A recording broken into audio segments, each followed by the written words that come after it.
Welcome to Community Pulse. I'm your host, Carmen Palmer. It is a hot subject that goes on in every household. It's the epidemic of drugs that is plaguing our families, our communities, our nations, and every inner city all over the world. Last Sunday, I was honored to be invited by Pastor Rick Alaniz, who is the Victory Outreach leader of San Bernardino. His family works tirelessly and willingly to give people hope and strength to carry on another day and leave the baggage of the past behind. With us today is Rick Alaniz Jr., who I am proud to present and give his side of the story of what we can all do to best move our direction of our nation and our families. Thank you so much, Carmen, for having me here today with you. And for me, it's just a blessing to be here and to be used by God in this way. You know, there's nothing I'd rather do than to speak to people and share the love of God with them and just present that hope, that grace, and that mercy that none of us really deserve, but yet it was a gift that was given to us. And so I'm grateful to be here and grateful to have got to meet you and looking forward to building this relationship as well. Thank you, thank you. I like to start from the beginning. Okay. And I heard your dad's testimony and his story. He sat down with me for a little while before he came up on Sunday to deliver his message for the day. His story, he is just so organic in saying, this is where I was. I was in drugs. I was in the thick of it with heroin. There were so many times that I should have died. Yes. But here I am, and now I'm leading. Yeah.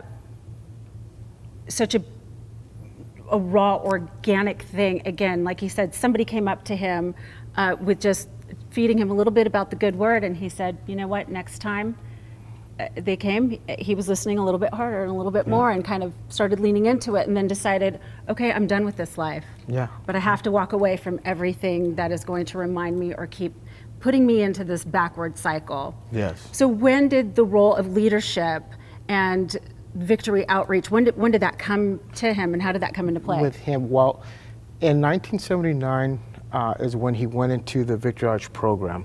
He had started going to the church, and it was actually in a rival neighborhoods, gang neighborhood, and they were in a bitter war at that time in the 70s, and he had to go to service there. But after that, he wasn't able to. He'd get home, and he was still the president of his gang. So he'd get home from church, and his friends would be waiting. Hey, well, this happened, and he felt he had to go and take care of whatever had to be done. So he made a decision to leave the house, move into the Victory Outreach Recovery Home program there in Hallandale, and he lived there, and we moved up not too far from him so we could kind of be close. And he was there for 3 years, became the assistant director, and then later became the youth pastor of the Victory Outreach San Bernardino Church. His pastor, the founding pastor, was Pastor Cal Alvarez, and he was the first church that was sent out from Victory Outreach, from the mother church, we call it, there in East LA at that time. And it took a little while, but a few years later he became a minister. He started his own church. He took over the Victory Outreach Church in Brawley, California for a year. Wow. And that was his training ground, and from there in 1984 started the Victory Outreach Church in Chicago, the first one at that time. That was the farthest Victory Outreach Church from California at that time. And we were there 5 years, and then in 1989, the pastor here was getting ill, and they asked him to come back and take over the church that he had came into. And for him, that was a big deal, you know, taking over his pastor's church. And so in '89, we came back as a family. He took over, and from then on, it kind of just started building. And I know, just in watching your mom, she was sitting in the second row at the very end, and watching just her attentiveness and watching her filming It was like the first time she had ever seen him. Yes. And it was so many people. It was like, I know they're regulars, but it's like the first time they've ever heard this message. And one of the things that he tries to drive home is there's no way you can help your community if you stay in it. You have to make yourself better, you have to go get better somewhere else and then come back. Yes. Because that trouble's going to keep finding you. Exactly. And the same people are going to keep finding you. The same habits you may be maybe too familiar. So you're going to fall right back into what is familiar to you in a moment of weakness. Exactly. So the way that the program is set up is how does it go? You decide you're going to surrender yourself to a program that is Bible-based and has great leadership, and then what do you do? What do you do from there? From there, you first of all, it has to be something you want, because you're going to leave your family, leave home, the comforts of home. You're going to live there, and it's a free program. It doesn't cost you anything. You know, it's free room and board. You're there, and it's a daily routine of learning how to love God, learning how to love yourself, learning how to be human again, pretty much. You know, so in the morning they wake up, first thing they do is they have chapel, they have prayer, they have breakfast, they have an afternoon prayer as well. Then they'll do chores around, or some have certain job sites, and some take care of the animals, some take care of the grounds. And then in the evening again, we have another service in the evening.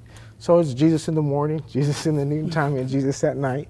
You know, and we're all trying to change their mentality, you know, and that's the key. Right, and I know, especially when you're working with drug addiction, alcohol addiction, really any kind of addiction, the synapses of your brain start firing in a different way to justify bad behavior. Yes. So you have to kind of change the rewiring. Exactly. And get them into a routine that they're going to be more successful in, instead of trying to justify why they're doing bad behavior. Now they're justifying good behavior. Justifying good behavior. And then, you know, it's funny because you'll get guys, they'll be there for a few weeks, a month or so, and they think, well, I'm ready to go back. You know, I miss my kids, I miss my wife, I'm ready to stop doing drugs. I haven't done drugs for a month. But up here hasn't changed. You know, maybe you've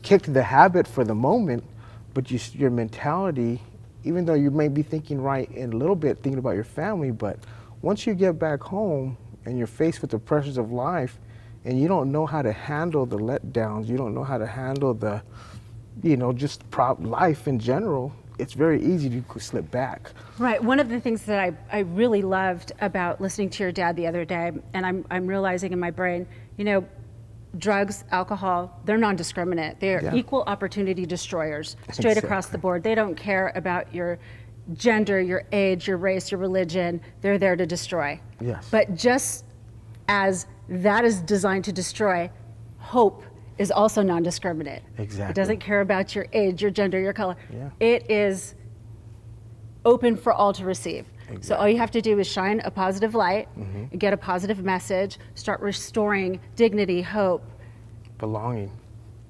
light into a place that has been so dark for so long. And unfortunately, the tricky part about drugs is that it takes the one time. Yes. There are some addictive personalities where it only takes once, and then you're chasing that rush for the rest of your life. Exactly. What I saw happening here is that people were following the rush of the message that they heard the first time from your dad, and they want more of that. Yeah. And I've been to many churches. I get invited to a lot of places, and I'm always open-minded about it. I think, you know, whatever works, whoever has a positive message, that's great. The difference was the feeling all the way around. Your dad doesn't say he needs followers, he says he needs leaders. Exactly. He's recruiting them to mentor others. Exactly. So we're not just going to build you up so you can stay below me. I'm going to build you up so you can be right beside me. Yeah. And go further than me. And that's, I think, the whole message, which I've shared with you before, that our plan, our goal is to reach, teach, train, and send. There's churches here in the city, they have 20,000 members, 12,000. My dad would have that many members too, but he sent out 22 churches. You know, so we want to reach them, train them in the things of God, equip them for ministry, teach them to, like you said, not to just be a follower, but be a leader, you know, because we have enough followers, right? I mean, everybody is following something, fads, trends, or people, or, but we don't have enough leaders, and if we really want to make an impact, we got to develop leaders, young leaders, middle-aged leaders, older leaders, more mentors, and we want to reach them, teach them, train them, and then send them out to do what he's done and to do what we've done, and really begin to, like you said, bring that light back. Many churches, they leave the inner city. Once they get enough members, more money starts coming in, more resources, they want to move out of the inner city, move into the suburbs.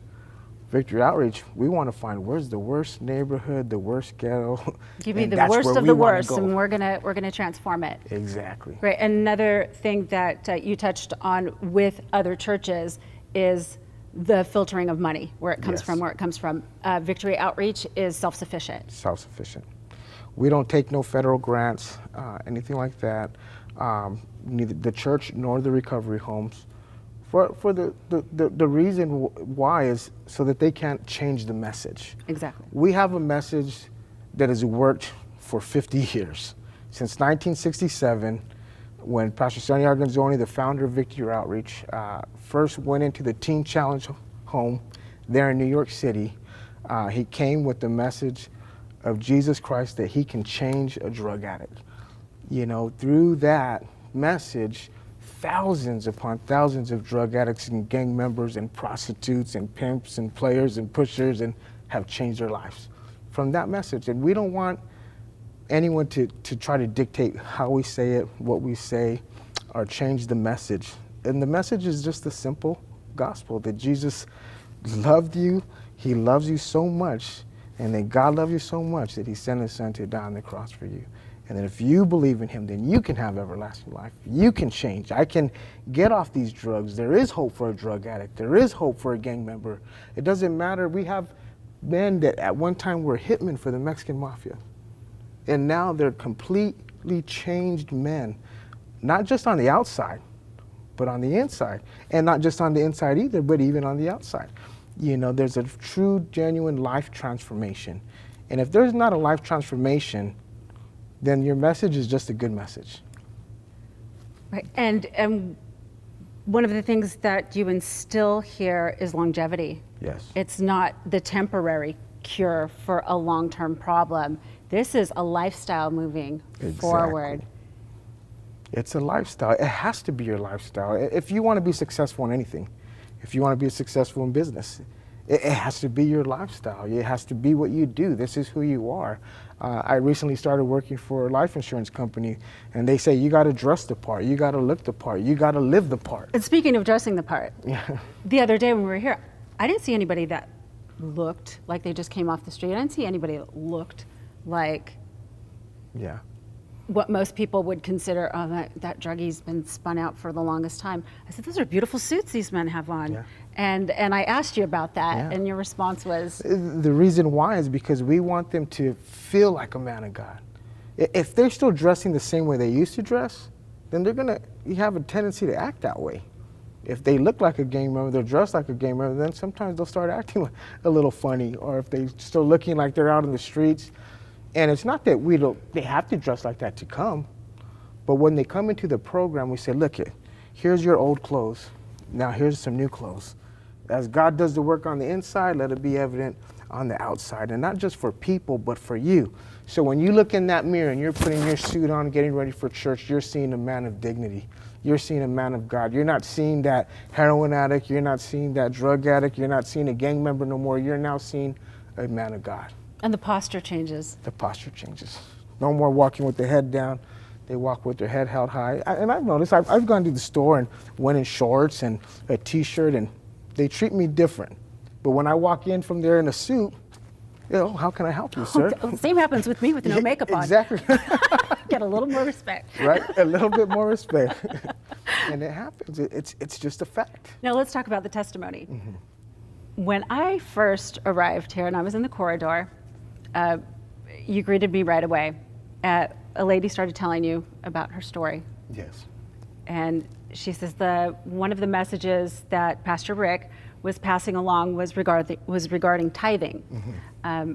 And tithing, for those of you who are not aware, is a blessing upon your church in either time, talent, or treasure.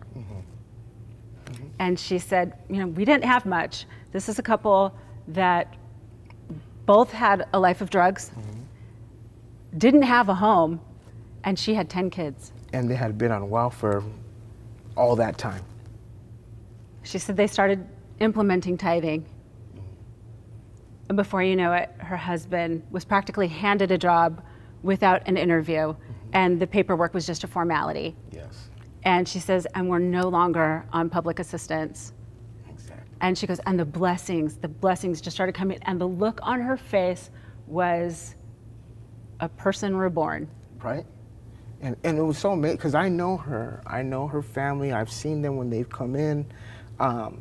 They were a known family from the city of Redlands that were in the gangs and drugs, and everybody in Redlands knows their family.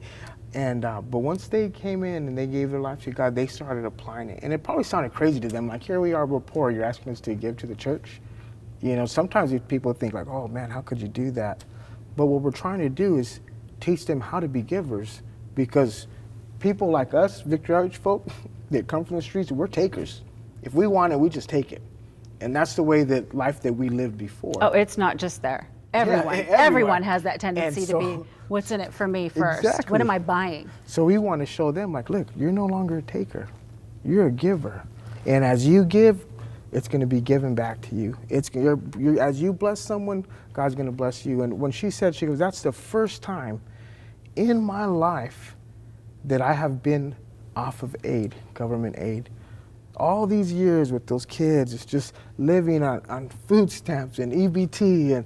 But now, because they stepped out in faith, God blessed them, she goes, now we don't have to go on aid no more. She says, I'm so proud, to be off of that, Right. Can we also talk about one of the members here that you consider to be one of your sons? Yes, definitely. Joseph Lamelli. Can I interject for just a moment? I could see you're getting emotional. Joseph is a Marine and had a history of being a cutter. In times, he bounced around his entire childhood in foster care. Yes. To see him today, when I met him on Sunday, I thought, what an amazing light. He's a leader, and you can tell with his carriage and the way he speaks. And he says, there's guys at the base that they've seen me walk my walk and talk my talk, but I'm not preaching. I'm just throwing little bits of information out there, and they see the way I live and they see the way I speak. And the guys that were really hard, in the beginning are now like giving him a call on the weekend saying, you know what, I'm not feeling so good. Can you pray with me? Yeah. And Joseph, sorry I got a little emotional there. I mean, just as you shared, he was a cutter when he was growing up. I remember the first time I seen it, he actually had an episode here. He got upset with somebody and wanted to fight them. And, he's a big, strong kid, so there was like 5 of us trying to hold him.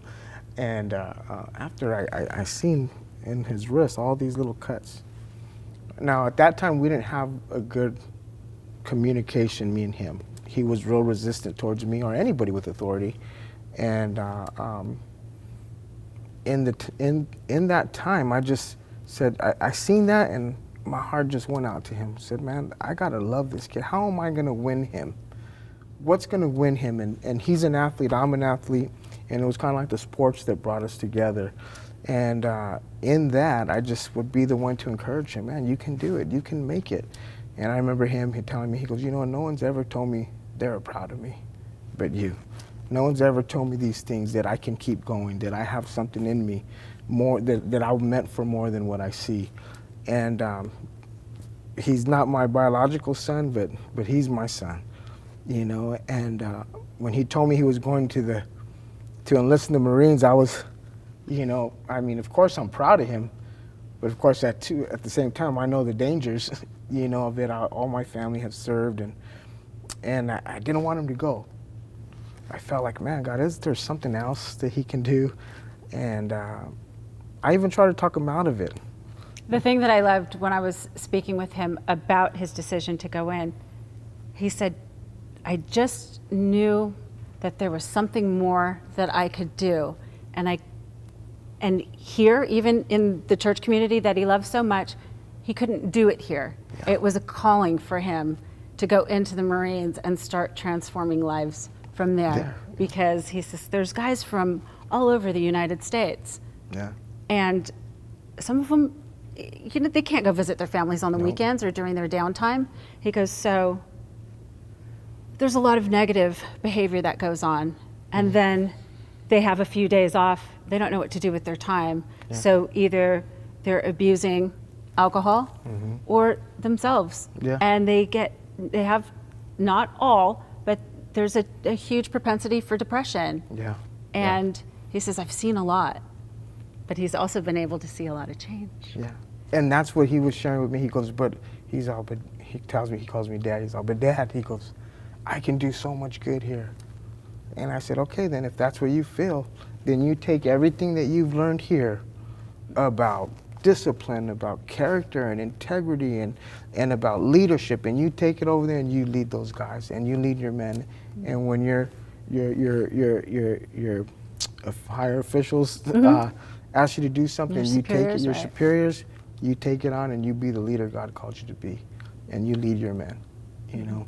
And to see him now, just the man that he is, the confidence that he speaks with, the way that he presents himself, is completely different from when he was younger. You know, he has so much more confidence. He's doing it. He's suffered from depression before, so he's able to relate to them, but he's conquered it himself, and they see that he's conquered it. And you know, he's such a blessing. I'm so proud of him. I couldn't be more proud of him. So then you take those two testimonies that I just told you about and you multiply that worldwide. Yes. Yes. And I'm sure that you know every Sunday, if you have one person that comes forward to transform their lives and turn it over, to give their family, their community, their everything hope, and then watch them manifest within the next year or so into becoming a leader, and then being their own version of the man that, you know, brought them. Yeah. And it's so powerful to see that it's not just happening here, it is happening all over the world. And your dad travels? Yeah, he all travels. Over. He pastors, he's a senior pastor of this church here in San Bernardino, and he's also the senior pastor of Victory Arch City Church Chicago. And he oversees all the Victory Arch churches in Europe. Wow. So he's here maybe about a week out of the month or so, you know. But that message, and it's not just the message, you know, I shared something because it was Father's Day, and I said, Dad, I'm so grateful that God gave me a real man to be my father. A man that works hard, a husband of one wife, loves his children, loves his people, and is willing to do and give it all for the cause. And that cause is the cause of Jesus Christ. Right. The ultimate sacrifice has already been paid, right? Exactly. Right. That's it. And he's so forthright about his story. Mm-hmm. The more we hide, the more there is to overturn if somebody is to want to hold anything over our head. Exactly. And being in the position that he's in, you can't afford. You can't afford that, or else you lose people. Yeah. So he is just so. Yeah, he puts it out there. There's nothing hidden with him, and you know, I wish I could be the man he was or he is, and you know, it took me a little while longer than it did for him to kind of get it right, and I'm still learning and I'm still growing, but I'm grateful that I have someone to look to that I can pursue, maybe not reach the perfection, but pursue that excellence that he lives. But everybody has something different to bring to the table. Exactly. And that's the family dynamic is so beautiful. So the things that you've seen from the example of your dad and your mom and their different roles through the church, I know you have so much. You were the former youth pastor? Yes, I was a former youth and young adult pastor here. And that's a tough challenge. Yes. Dealing with adults is one thing, but dealing with kids that really don't know who they are and they're just making bad decisions, and the more you say don't, the more they want to slide right back, and so that could definitely come with its... And for me, I had something and I didn't realize it until it was pointed out to me. What he pointed out, you know, I grew up in church. I was a church kid. My parents were drug addicts and gang members when I was a kid. But I didn't see that growing up. I seen them in church. But I seen other drug addicts and gang members come into the church, and I did good in school, and then eventually I ended up going to the streets. But because I grew up in church, I know how to minister to a church kid. I was a drug addict. I know how to minister to a drug addict. I was a gang member. I know how to minister to the gang members. I played sports. I know how to minister to an athlete. I went to college for a little bit. I know how to minister to the college student. So I think that is giving me that's one of the pros of it that I have, is that I'm able to relate to anybody. Because I grew up in church, I've experienced these things. That's a strength now that I have. Okay, so let's talk about somebody walking in the door for the first time. They're ready for a change. They've gone through pledging their life and saying that they're ready to turn it over. Then they go into the corridor. What happens? What happens there? In there, once they walk in there, we're telling them now, this is the information that we want. Now that you've given your life to God, you've made a decision and a commitment to change your life, what's the next step?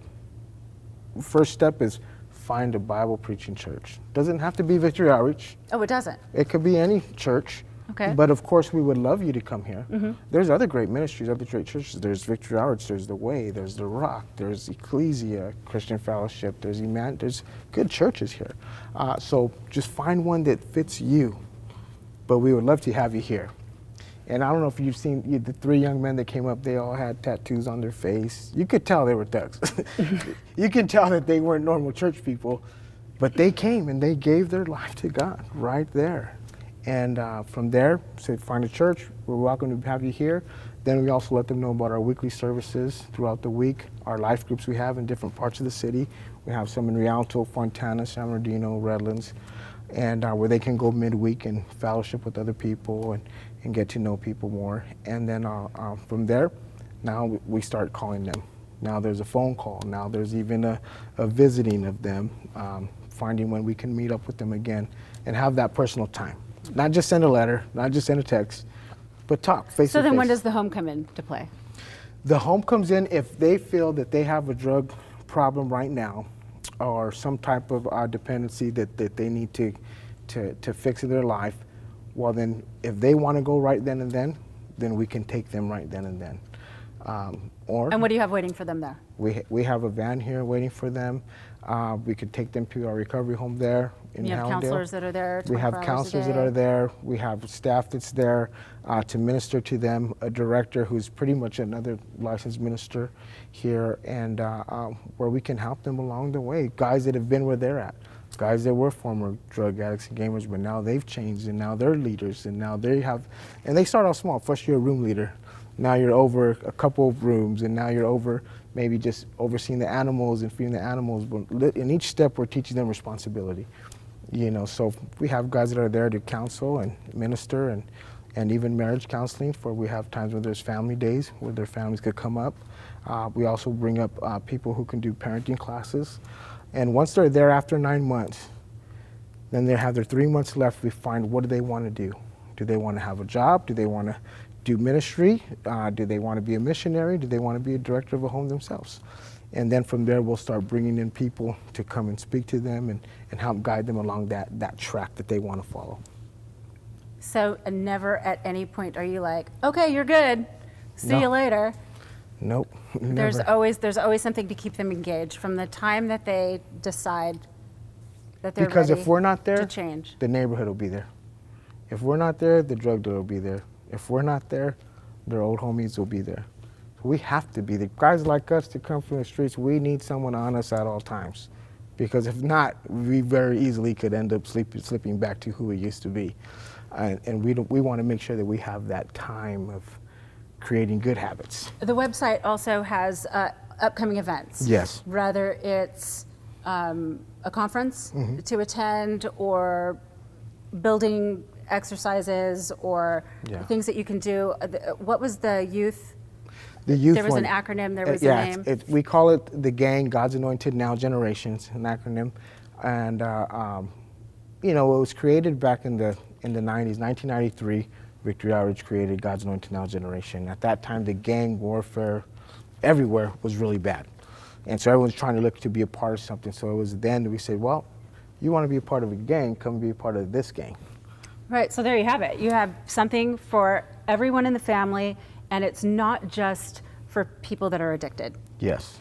It is for everyone with a specialty to help those who who haven't been in mainstream life for a while. Yeah, because you find a drug addict, but their parents aren't drug addicts. Their aunts and uncles aren't. They got family that aren't.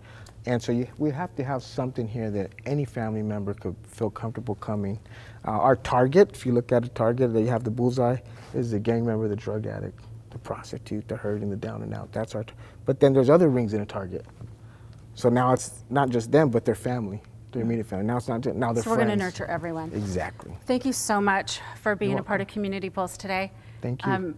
An honor and a privilege to be up here where there was so much beautiful praise and worship that just Yes. happened last Sunday, and I'm sure every Sunday. Visit us again. Let us know Definitely. what's coming up next and how the church is growing and thriving. Great, great. Thank you so I'd love much. to. Thank you so much, Carmen. God bless you. Well, there you have it. There is hope. There are places that can restore dignity, hope, life to an otherwise hurting family, hurting community, a hurting nation. The inner cities need your help. If it's not Victory Outreach that can help you, or where you can just lend a helping hand, please find something that could just help the world be a better place to live. On behalf of everyone here at Rialto Network, I'm Carmen Palmer, reminding you to go forward and please make a difference.